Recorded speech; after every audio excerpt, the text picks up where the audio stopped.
Hello, Pisces Venus. This is your June 2024 reading, love relationship reading called You and I. And if you're here and maybe you're a Pisces sun, maybe you don't know what your Venus sign is, I invite you to check out the link in the description below with the instructions to get your own natal chart with all of your placements, including your Venus sign, which is the subject of this reading today. So first off, we're going to start out with the What's the Vibe Tarot to get the vibe check on what's going on right now in your relationship. Then we're going to do a 15 card spread that I designed to help get a lot of information about how you feel and how your person feels. And then we're going to finish off with some advice from the Success Oracle deck. So I've already pre-shuffled for you, so we'll get right into it. And I did design this reading to be for people who are currently in relationships. So whether it's a situationship, a marriage, long-term, short-term, doesn't matter. But that's the idea. So Pisces Venus, how's it going for your relationship? How is it going? What's the vibe? Got 2. Established and running. Oh, great. It's like, we're not running. You know, I am also a Pisces Venus, and I have waited through 11 different readings to finally get to mine.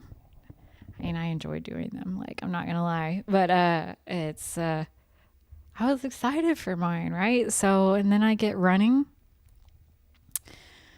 Same Pisces shit, different Pisces day. Established says settled, secure, and wealthy. And running, escape, denial, excuses. I'm already feeling that. I think I should have done this one first because this whole time I've just been wondering, like, is this even like, it's so weird doing readings like on video without like my person I'm reading for right in front of me, because I'm used to having like some kind of feedback from most people where I'm like, am I on the right track? Is this true for you? Like, where is this fucking going? And like, especially now, sometimes the reading very much has like connections among it. And so I can be like, okay, well, this is all connecting, is showing a theme. So that's my verification. And sometimes it's a little all over the place and kind of diffuse. And I'm just like, what is happening? So I'm hoping that I finally get my confirmation after all of the videos that I've just recorded that this is a good spread, because this is, with these videos, it's the first time that I recorded it. You know what? Now that I'm talking about this, let me get focused. Venus and Pisces. Let's get a card for you. Let's get a card for you, Venus and Pisces.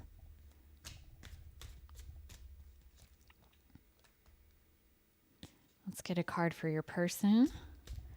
Let's get a card for your person. Anyone who's watching this that has a Venus in Pisces, let's get a card for their person. Let me not think about mine. Okay. And what is the issue? What is the issue in the relationship right now that we're going to be talking about? What is the issue?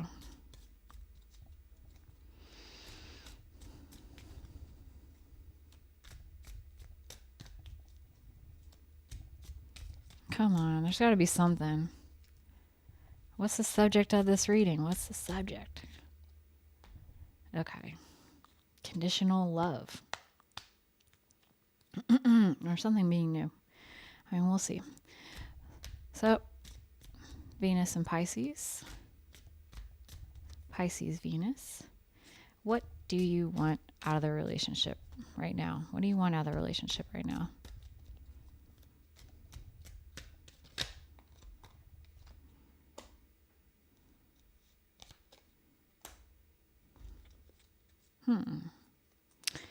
All right. And what does your person want out of the relationship right now? And Venus and Pisces, what are you afraid of with this relationship? What are they afraid of? How do you see your person? How do you see your person? And how do they see you? Oh, shit. That was it. How do they see you? How do they see you?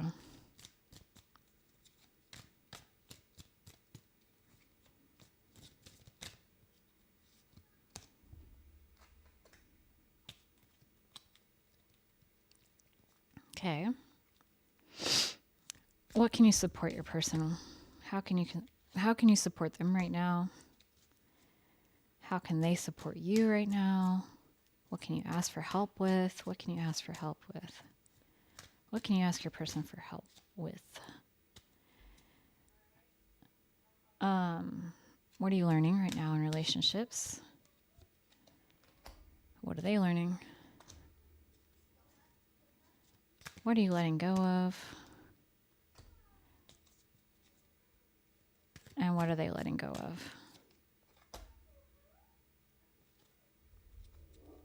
Oh my God. I might have to pause this because there's a lot of people doing things outside. Yep. Okay, I think we're good. We just got to get through this one reading, and then all y'all dogs can flip out all you want for the rest of the afternoon. Okay, so your stuff over here, their stuff over here. Here's who you are, where you're at right now. We have the Seven of Cups and the Ten of Pentacles reversed. You're kind of looking at different options, maybe doing a bit of daydream, bit of escapism. You know, if you're like me, playing video games a lot, not really working too damn hard. Ten of Pentacles reversed, like not really trying to focus on any major goal. Maybe there's some concern about money or a lack thereof, or you're like, God, I'm not really as secure as I'd like to be right now financially. The way that you're responding to that, though, is just by kind of thinking about other shit. And your person, Three of Pentacles reverse, also concerned about money, may feel like they are not capable of bringing in enough right now, whether they're not as good as they'd like to be at their job, or they aren't getting enough offers at their job, or for whatever reason they're not getting that like interest or flow into what they're doing, and they may kind of also feel like less than, like they're not that good at what they do, because if they were, they'd be making more money or something like that. And then at the center of the issue right now, we have the Six of Cups reversed, which is talking about there being conditions on love. So it's like, well, if I love you, but if you behave badly, never mind. It's that kind of vibe. It can also mean that you're in a unfamiliar territory, new situation. It can also be kind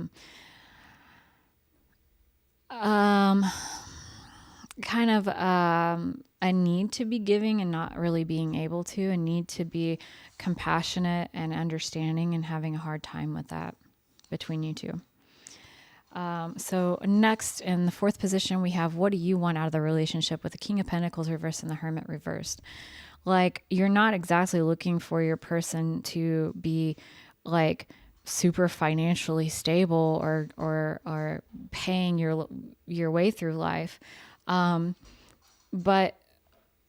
there may also be an element where you would kind of like to be in better control of your money, maybe to an extreme degree, where you're like, I save what we spend money on, period. But with the Hermit reversed, it's also saying that, like, I just don't want to think about why we don't have any money. I don't want to think about like, these practical issues in life.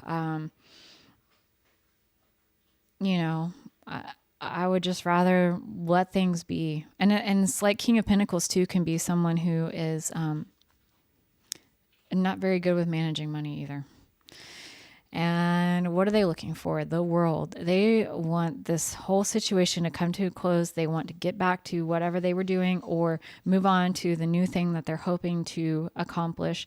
They're also looking for recognition in the relationship. So if you're over here saying, I don't want to think about money, I don't want to think about resources. And they're saying, well, I am and I have been, and I need you to, like recognize that I'm doing it and give it the respect that it deserves, or at least the acknowledgement that it's something I'm doing for us, right? Next, we have your fears with the Strength card. I mean, this is discipline, this is patience, this is hard work, this is perseverance.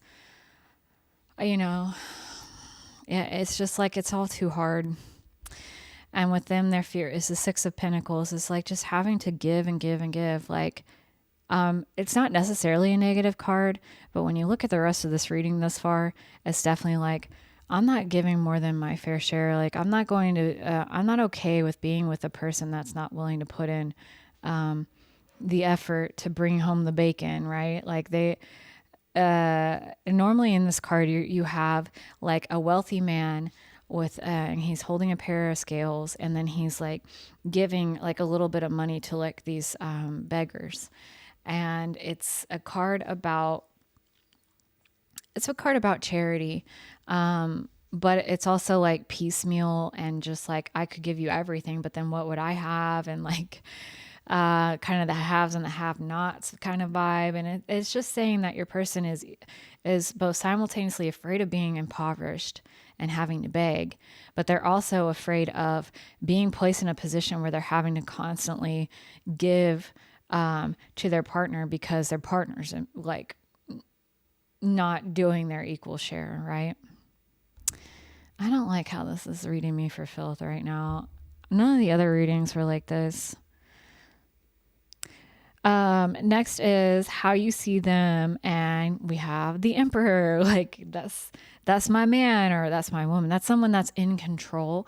That's someone that is responsible. They're a natural leader. They go out and make things happen in their life. They're not passive. How they see you, we have Seven of Swords reversed and the Ace of Wands reversed. Seven of Swords reversed is really nice in a lot of cases. In this case, I do think it's both. So on the one hand, they feel like you're not lying, you're not being duplicitous, you're not trying to create some sort of scheme or do something underhanded. At the same time, you're also not planning anything, and they don't feel like you're strategizing in a way that they feel like your life situation is asking you to do. And then the Ace of Wands reverse, where it's like, you're not charged up about any of this. You're not feeling inspired to take this issue into your own hands. And it's just like, there's no motivation. They feel like you're unmotivated. Next, we've got 10. How can you support them? The Star and the Two of Pentacles reversed. I mean, you can inspire them, first of all, which is wild. Now we're just totally flipping the fucking script. But there is a way about the way that you're handling this situation that can be inspiring. And going back to the Six of Cups reverse, it's like, look, whether we're rich or poor, I will always love you. You have my love no matter what. My love for you does not need to be conditional based on what you're bringing to the table. I still see you as, the Emperor. I still see you as someone who's in charge and in control and who's worthy of respect. And especially inspiration about the Two of Pentacles reverse, which is, if you're in a time period where there's not a lot going on, then that's just how it is. Having hope that things will change, because things always change, can get you through those tough times. And then other than that, the best you can do is kind of just, when you're in the good times, you don't overspend and you put money away, or even if this is just on an emotional basis and it's not really about finances, like when things are really good between you, you remember those good times and you appreciate them. When things are bad, when things are difficult, you go back and you say, but we had these good times. They did mean something. And that can kind of help you to remember why you're doing this. And of course, use your own judgment with your own situation. Some things probably aren't worth sticking around for, especially if they're abusive. But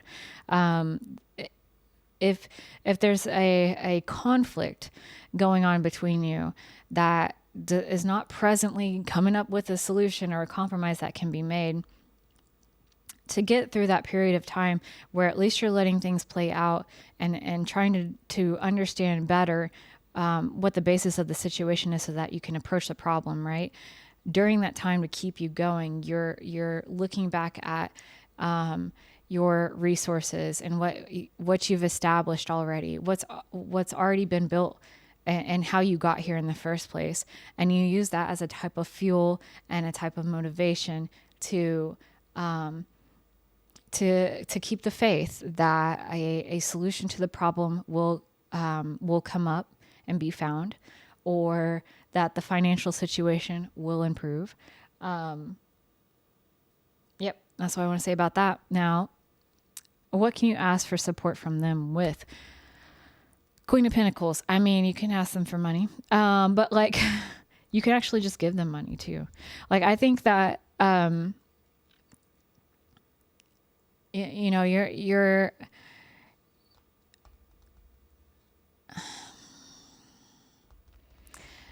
this may be wise use of resources. Like, okay, well, if we don't have a lot of money coming in right now, then let's tighten our belts here, here, and here.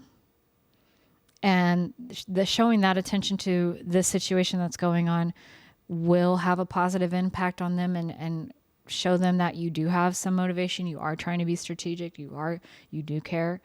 But you're also just asking to be nurtured, I mean, I don't really feel like you need all that much help right now. As crazy as this is, like, I think this is actually a really positive reading. Like, this is something you're established, right? Like, maybe you're in denial, or you're disillusioned, or you just you want to tune out and tune into something else. It's not a problem. But this isn't world shattering at all. Next we have, what are you learning? And we have the Princess of Cups. So you're learning more about how to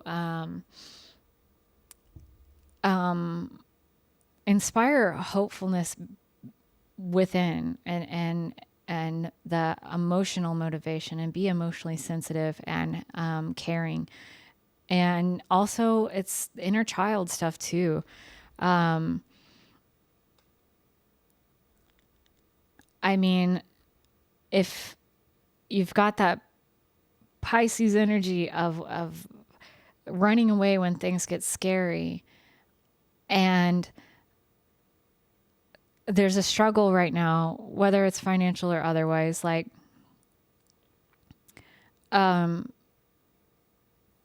you may be so established that running isn't feasible, and that's fine. Like, you may be used to doing that, but then has that part of yourself been healed, or do you still feel the need to, like, escape to something else, or escape, a job's pissing you off at the moment, like, I'm just going to quit, or like, do those things still come up? Even though you might be able to deal with them, do they still come up, right? And the Six of Cups reverse can definitely talk about inner child, wounding. And I think the running thing for me is feeling like I'm not safe. It's very, like, complex. I think there's a lot of things that go into it. But it's also just like a discomfort of facing difficult or unpleasant things. Like, I don't want to think about that, I'd rather just do something else, and then I can forget about it for a while.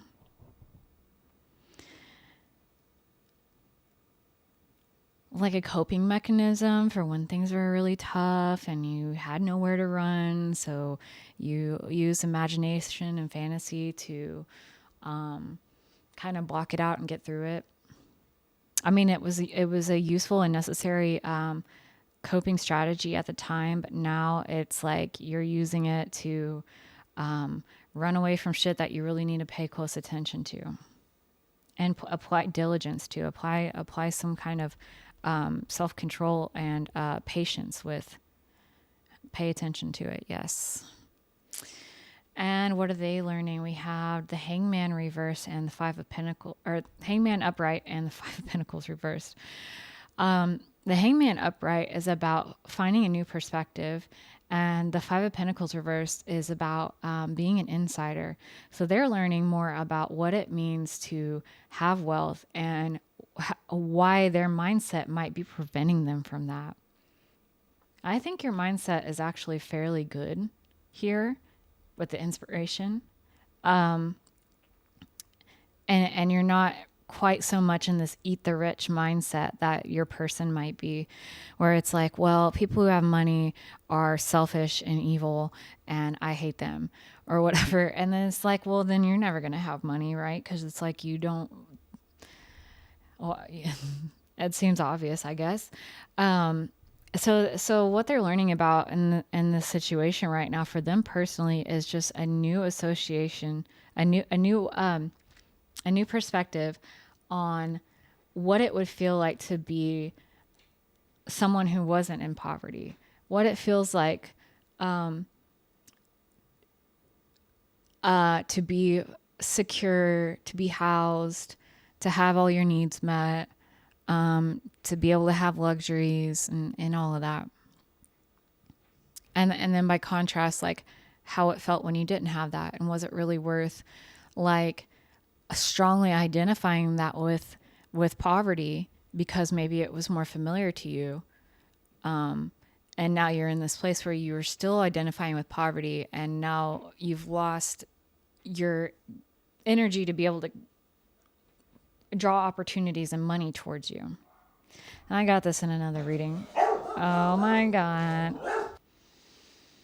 Okay. I just want to get this reading done so I can go back to playing Minecraft. Like, I'll never learn. No. Okay. So I was talking about how that I got this in another reading. So like with the poverty mindset, right? If you're in the world and you're hoping to make money, and I'm hoping my dog doesn't freak out. Shh. You're hoping to make money, and the energy that you're bringing forth is one of lack and need, and just like, oh, I'm so desperate and I'm so stressed and I'm very irritable because I don't have what I need right now. That is like an energetic repellent for money. On the flip side, if you have that inner security, if you're feeling good, if you're feeling safe, that's attractive. It's going to give people a good energy about you. They're more willing to work with you. If you're in the service industry like I am, they're more willing to tip you and enjoy your company. And that's how tips work, is like if they like your personality, doing the job is just one aspect. And it's things like that your person is really learning about, is that their attitude does not need to, they have control over that regardless of what their circumstances. I know it's hard out there. Like, we need food to eat and house to live in and all of that, but over focusing on it, like you can still retain your responsibility towards, I got to show up to work and make that money, but you don't have to do it with the energy of desperation. You can do it with an energy of, I have faith that I will do what I need to do no matter what happens. Whether it's I have faith that money will come in today, or I have faith that I will be able to problem solve my way into a more secure position, or I will meet the right people or have the right idea. It's just a totally different energy, and there's a lot of things we don't understand about the way that energy works and the way that humans work, but we all respond to it nonetheless. And your person is really learning a lot about this. And it's something I think you already know to a certain degree. So what are you letting go of? Dependency, straight up. Justice is like, everything needs to be perfectly fair and perfectly balanced. That's so weird to get both of those together. It's like simultaneously you're saying, I'm not going to be dependent, but at the same time, like, but we don't have to have a perfect equality 24/7, 365. Sometimes I'll carry you and sometimes you'll carry me. But overall, I'm not going to be codependent and say, make my life happen for me, or like, I can't do this without you. I need you, and all of that stuff. So big deal right there. Kind of a twofold understanding through all this. And what is your person learning? We have the Death card, which is major change. So I think they're really, and it's so much more than the financial situation. They're going through kind of a transformation right now. And because that's now in their past, they are having to let go of old ways of doing things, old ways of thinking about things. And that's just bringing a lot of new situations into the mix. They may also be very comfortable with change too, like expecting it, looking for it around every corner. And when, life is asking them to let that expectation go, that some things are actually have a lot of permanence and do last a very long time, specifically if they're built on a strong foundation. Your person's kind of asking to, or learning about not wanting to uproot and destroy everything in their life because of a small bump in the road. Like, okay, a crack just appeared in the ceiling, get the wrecking ball, bitch. Like, that's definitely like...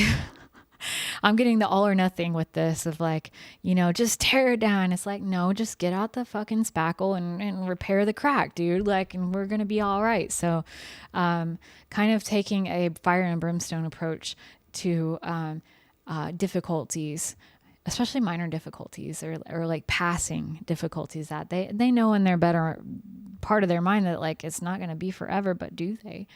I mean, because when they're in their feelings, they're just like, oh man, like, I don't know if I'm going to be able to make enough money at my job right now. So I'm just going to go quit and live in the woods. Or like, I think we should just move out right now and declare bankruptcy, or like just this extreme, like destroy it all because one thing isn't working kind of attitude. And they're learning to let that go. So they're a bit of a runner themselves. That's just a different way of doing it. It's not escapism. It's blow it up. So, all right. So Pisces Venus, let's get some advice for you to go through this month with about your relationship. Live dangerously. I love to see it. Yes, ma'am.